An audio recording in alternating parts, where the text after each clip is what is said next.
Two Beatles are gone, but their final moments still echo through time.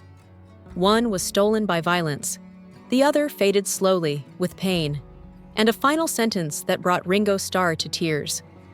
This is the heartbreaking story of the last days of John Lennon and George Harrison, and the bond that endured between them and the bandmates they left behind.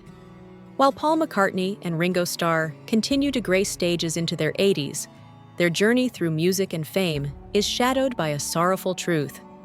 Not every member of the Beatles lived to see how far their legacy would stretch. John Lennon's life was cut short in 1980 by a shocking act of violence. George Harrison succumbed to cancer in 2001 after a long, painful battle. These weren't just moments of loss for fans. They were seismic, life-altering blows for the men who once called them bandmates and brothers. John's death was sudden. He was gunned down outside his New York apartment, the Dakota, by Mark David Chapman. Shot multiple times just feet from his home, Lennon was pronounced dead before he ever reached the hospital. The brutality of it was staggering, but the end came quickly.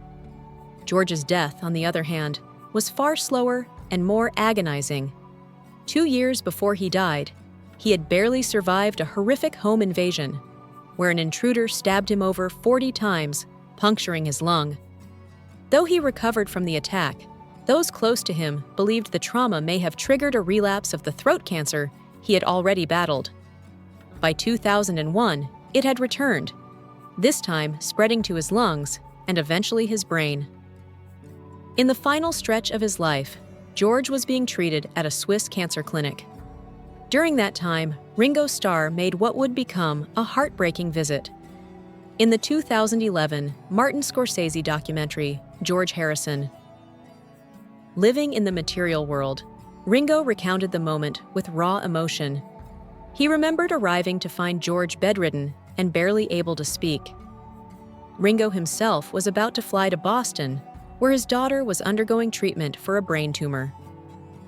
As he told George about the trip, Harrison looked at him and, despite his own critical condition, offered something that would stay with Starr forever.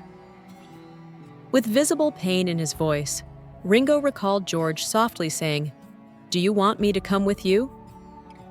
Those were the last words Ringo ever heard from his old friend. Fighting back tears, he said, "That was George, always thinking of others, even while he was dying." Despite the band's famously rocky final years, not all friendships within the Fab Four had soured. George and Ringo maintained a genuine connection long after the Beatles disbanded. They regularly collaborated on solo projects and supported one another through life's highs and lows.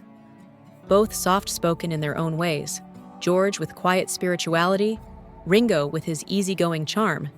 It's no surprise the two found common ground and lasting friendship. Even during their Beatles years, Harrison showed how much he cared.